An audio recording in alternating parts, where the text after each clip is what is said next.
सपा के राष्ट्रीय अध्यक्ष अखिलेश यादव ने बोला, भाजपा हमें पीछे करना चाहती थी लेकिन जनता ने बढ़ाया हमारा सम्मान। ईवीएम पर बहस नहीं, लेकिन कई जगह काउंटिंग रोकी गई। चुनाव परिणाम की समस्या पर बहस न हो, इसके लिए कश्मीरी फाइल रिलीज की गई। इस फिल्म से होने वाले मुनाफे को कश्मीरी पंडितों को स्थापित करने की जरूरत। ब्यूरो रिपोर्ट, मधु श्रीवास्तव। आजमगढ़ की जनता ने 10 में से 10 सीटें समाजवादी पार्टी को जिताई और आजमगढ़ का जो परिणाम समाजवादी पार्टी के पक्ष में आया है, ये ऐसा परिणाम है कि जो ऐतिहासिक बनकर के निकला है। भारतीय जनता पार्टी की कोशिश रही कि आजमगढ़ में ही समाजवादी पार्टी को पीछे कर दें, लेकिन जहां आजमगढ़ ने समाजवादियों का सम्मान बढ़ाया, समाजवादी पार्टी के पक्ष में मतदान कर करके एक ऐतिहासिक परिणाम दिया है।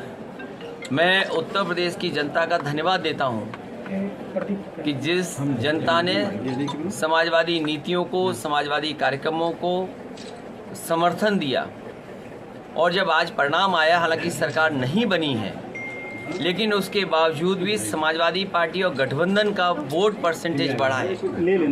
वोट परसेंटेज बढ़ने के साथ साथ समाजवादी पार्टी की सीटें भी बढ़ी हैं। कम से कम समाजवादी लोग ये जान गए हैं कि वोट कैसे बढ़ाया जाएगा, भारतीय जनता पार्टी की सीटें कैसे घटाई जा सकती हैं, और आने वाले समय में जो चुनाव होगा, न केवल भारतीय जनता पार्टी की सीटें कम होंगी, बल्कि उनका वोट घटाने का भी काम जनता इस बार करेगी। जो बुनियादी सवाल है वो वैसे के वैसे ही हैं।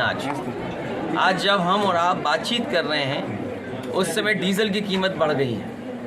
डीजल की कीमत का बढ़ने का मतलब है कि हर ज़रूरत की चीज़ महंगी हो जाएगी। महंगाई का सवाल आज वैसा ही है जो पहले चुनाव में था। बेरोजगारी में बड़े पैमाने पे नौजवान निराश हुआ, और उत्तर प्रदेश का यूथ एक परिवर्तन के लिए वोट डाल रहा था। यूथ चाहता था कि नई सरकार बनेगी तो नई तरीके से काम होगा, उनको रोजगार, नौकरी मिलेगी। जो आज के बदलाव हैं उनको समझते हुए समाजवादी पार्टी ने अपने मैनिफेस्टो तैयार किया था। और अगर मैनिफेस्टो आप देखेंगे, उसमें आईटी के सेक्टर में कैसे नौकरी मिलेगी, स्मॉल स्केल इंडस्ट्री या मीडियम स्केल इंडस्ट्री को कैसे बढ़ावा देंगे, इन्वेस्टमेंट कैसे आएगा, इंफ्रास्ट्रक्चर कैसे बनेगा, इन तमाम चीज़ों को रखा इसलिए गया था कि जिससे आने वाली पीढ़ी को रोजगार मिल सके, नौकरी मिल सके। और यहाँ तक कहा गया था कि सरकारी विभाग में इस तरह का काम किया है तो कहा जाता ना कि बुरा न मानो होली। इसलिए बीजेपी के लोग कुछ भी कर सकते हैं, कोई भी न्यूज़ प्लांट कर सकते हैं। और आप अगर अपने सीनियर जर्नलिस्टों से पूछोगे तो जितनी भी अफवाहें फैलाई जा रही थी, वो बीजेपी के कुछ लोग जाने माने थे, वो फैला रहे थे अफवाह। लेकिन ओम प्रकाश जी का जो रिकॉर्ड रहा, ट्रैक रिकॉर्ड, वो कभी टिकते नहीं जगह है। तो लेकिन कम से कम ओम प्रकाश राजभर जी समाजवादी पार्टी के साथ डटे हुए हैं, इस बात के लिए आपको बधाई देनी चाहिए। तो सर 2024 का चुनाव साथ लड़ेंगे दोनों मिलकर? आने वाले समय में जितने भी गठबंधन हमारे साथी हैं, सब साथ रहेंगे। अच्छा, और समाजवादी पार्टी की कोशिश होगी कि हर वर्ग को और जोड़ें। इस बार हम लोगों ने जोड़ा, हर वर्ग के लोगों ने समर्थन दिया। आने वाले समय में और हम लोग जोड़ करके कम से कम पार्टी का परसेंटेज ऑफ वोट कैसे और बढ़े, आगे ले जाएंगे। सर, जो पिछला आपका बयान था जिसमें आपने कहा था कि पश्चिम में हमारा काफ़ी रहा समर्थन, लेकिन नतीजे उसे प्रतिशत नहीं, अगर आप नतीजों को देखोगे, 1 लाख वोट पा करके आप मुरादाबाद का देखिए, 1,47,000 वोट पाने वाला, काउंटिंग रोक दी गई 2.5 घंटे, उसके 700 से दूसरे प्रत्याशी को जिता दिया गया। नेटवर्क का आप देखिए, आप धामपुर का रिजल्ट देखिए। तो मैं कई ऐसे परिणाम बता सकता हूँ कि परिणाम क्या हुए हैं। सर ओबीसी फैक्टर भी सर काम किया है क्या? देखिए, स्वाभाविक है, कोई प्रत्याशी किसी पार्टी का लड़ेगा तो कुछ न कुछ वोट पाएगा। सवाल वो नहीं है, सवाल ये कि बहुजन समाज पार्टी क्या कर रही थी। बाबा साहब भीमराव अम्बेडकर जी के सपना क्या था कि संविधान बचे। बाबा साहब का सपना क्या है कि लोकतंत्र से हमारा देश चले, संविधान से देश चले। उन्होंने क्या किया? सुनने में तो आ रहा है कि बहुजन समाज पार्टी ने अंदर ही अंदर बीजेपी से हाथ मिला लिया। इसलिए समाजवादियों को, जो हर मौके पर मैंने कहा कि समाजवादियों को अब अम्बेडकरवादियों को साथ लेना पड़ेगा और अम्बेडकरवादियों को साथ जोड़ करके एक नई लड़ाई लड़नी पड़ेगी।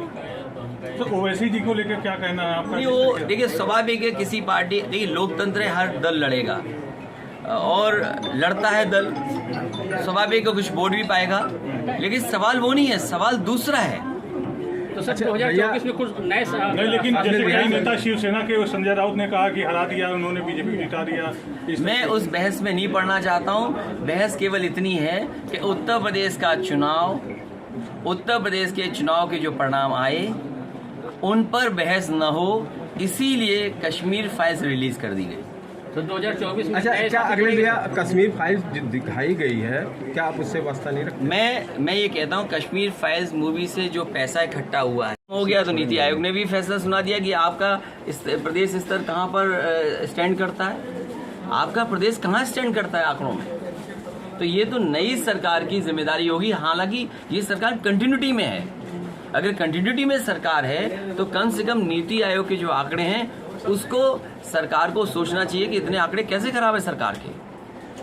अखिलेश भैया, एक आप लिस्ट जारी हुई है जिसमें एक पहले लिस्ट में तो यादव का नाम था, लेकिन इस दूसरी लिस्ट में एकदम यादव का एलिवेशन काट दिया गया, इसके पीछे क्या है? मुझे खुशी है ये सवाल आप पूछ रहे हो। भारतीय जनता पार्टी अगर जातिवादी करे, भारतीय जनता पार्टी अपनी सूची अगर जाति के हिसाब से दे तो वो कहते हैं ये सोशल इंजीनियरिंग कर रहे हैं। समाजवादी पार्टी अगर अपनी सीटें घोषित कर दे तो बोलते ये जातिवादी लोग हैं। तो सोशल इंजीनियरिंग किसको कहा जाता है, जातिवादी किसको कहा जाता है?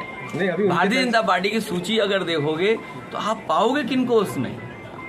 अगर यही हमारे अगर गिने जा रहे हैं समाजवादियों के, तो कम से कम भारतीय जनता पार्टी को अपने भी गिन के बताने चाहिए कि वो उन्होंने किसको टिकट दिया। और कई जगह सुनने में आया है कि जहाँ माफिया लोगों को जिताना है वहाँ भारतीय जनता पार्टी प्रत्याशी नहीं लड़ा रही। सर, तय हो गया कि यहाँ एमएलए रहेंगे या एमपी? ये सवाल, क्योंकि आप भी आजमगढ़ के पत्रकार हो, ये महत्वपूर्ण सवाल पूछ लिया। हम आपसे भी जानना चाहेंगे, क्या करूं मैं? सर, हम लोग चाहेंगे सांसद रहें आप। हम लोग तो है सांसद आप रहेंगे। अच्छा, मैंने कभी सभी अपने वरिष्ठ नेताओं के बीच ये बात रखी, और क्योंकि निर्णय होने से पहले, निर्णय करने से पहले कम से कम इन लोगों की भी राय सामने आ जाए। तो बहुत सारे लोगों ने अलग अलग विचार दिए हैं, लेकिन समाजवादी पार्टी के हित में और पार्टी के हित में जो होगा वो फैसला। अच्छा सर, तरह की चर्चाएं हो रही, हालांकि उन्होंने खंडन कर दिया, लेकिन फिर भी चर्चाएं जारी हैं। होली के दिन बीजेपी के लोगों ने इस तरह का काम किया है, तो कहा जाता है ना कि बुरा न मानो होली। इसलिए बीजेपी के लोग कुछ भी कर सकते हैं, कोई भी न्यूज़ प्लांट कर सकते हैं। और आप अगर अपने सीनियर जर्नलिस्टों से पूछोगे तो जितनी भी अफवाहें फैलाई जा रही थी वो बीजेपी के कुछ लोग जाने माने थे, वो फैला रहे थे अफवाह।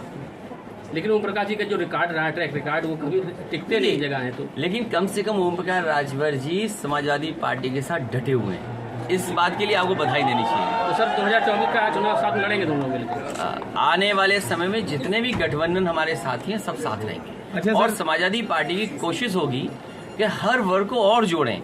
इस बार हम लोगों ने जोड़ा, हर वर्ग के लोगों ने समर्थन दिया। आने वाले समय में और हम लोग जोड़ करके कम से कम पार्टी का परसेंटेज ऑफ वोट कैसे और बढ़े, आगे ले जाएंगे। सर, जो पिछला आपका बयान था जिसमें आपने कहा था कि पश्चिम में हमारा काफी रहा 2024 में कुछ नए नहीं, लेकिन जैसे कई नेता शिवसेना के संजय राउत ने कहा कि हरा दिया उन्होंने, बीजेपी जिता दिया। मैं उस बहस में नहीं पढ़ना चाहता हूँ। बहस केवल इतनी है कि उत्तर प्रदेश के चुनाव के जो परिणाम आए उन पर बहस न हो, इसीलिए कश्मीर फाइल्स रिलीज कर दी गई। तो 2024 में अच्छा, क्या अगले भैया कश्मीर फाइल्स दिखाई गई है, क्या आप उससे वास्ता नहीं रखते? मैं ये कहता हूँ, कश्मीर फाइल्स मूवी से जो पैसा इकट्ठा हुआ है उस पैसे से कश्मीरी पंडितों को मिलकर के जो वहाँ के लोग हैं उनकी एक कमेटी बनाई जाए, और कम से कम 25 ऐसे लोग हों जो महत्वपूर्ण प्रतिष्ठित हों, उनकी कमेटी बने, और सेटलमेंट और उनके लिए कैसे खर्च किया जा सके उस पैसे का खर्च होना चाहिए। और मैं तो कहूँगा लोगों को चंदा भी देना चाहिए इसके लिए।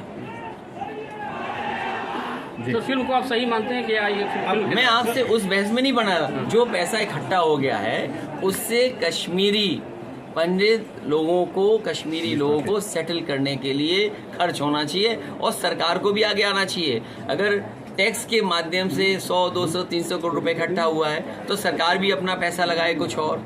कम से कम प्रधानमंत्री फंड में ना चला जाए वो पैसा, जिसका पता ही नहीं लगे कि फंड कहाँ चला गया। अच्छा, इसलिए वो फंड जो कश्मीरी लोग हैं, जो कश्मीरी पंडित लोग हैं, उनकी एक कमेटी बन जाए जो अलग अलग जगह रह रहे हैं और वो खर्च करें अपने ऊपर कि वो कैसे सेटल होकर के खर्च करना चाहते हैं।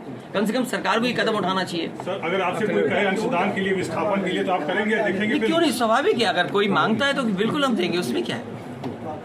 और मैं तो एक अच्छा सुझाव दे रहा हूँ, सरकार को ये मानना चाहिए कि इतना पैसा इकट्ठा हुआ है तो वो कम से कम उनके लिए खर्च तो हो। अच्छा अखिलेश भैया, एक और सवाल अंतिम ही सुनो। जो आपने ये कहा था कि बड़े दलों से समझौता का अनुभव अच्छा नहीं था, नहीं, वो समय नहीं आया है। छोटे दलों से आपने अनुभव किया, वो समय नहीं आया है कि अभी 24 गठबंधन हो कि नहीं हो। अभी उत्तर प्रदेश में नई सरकार बनने जा रही है, हालांकि वो कंटिन्यूटी में सरकार है, मुख्यमंत्री भी कंटिन्यूटी में रहेंगे। काम पहले नहीं किया, आगे कैसे करेंगे, तो अभी तो समय देना पड़ेगा उनको। और आने वाले समय में लोकसभा का जो चुनाव होगा उसमें क्या परिस्थितियां बनेंगी अभी कह पाना मुश्किल। सर 25 शपथ तारीख ग्रहण में जाएंगे? शपथ ग्रहण है सर, क्या कहें? शपथ ग्रहण में जाएंगे? मुझे नहीं लगता कि मैं जाऊंगा, न मुझे बुलाया जाएगा। नहीं बुलाया तो जाएगा आपको। आपको कैसे पता कि बुलाया जाएगा? ये ऐसा तो नहीं है कि आप लोग उनकी तरफ से कह रहे नहीं, हो लिस्ट कि सर अगर आप नहीं। और सर मुझे तो पता नहीं लिस्ट। सर क्या संदेश रहेगा संदेश सरकार के लिए? देखिए, क्या करें जो बेहतर रहे? सरकार झूठ न बोले बस। आजमगढ़ में भाजपा के लोगों द्वारा कुछ लोगों को मारा भी जा हाँ, ये सही है। ये कम से कम अन्याय ना हो, ये नौजवान सही कह रहा है।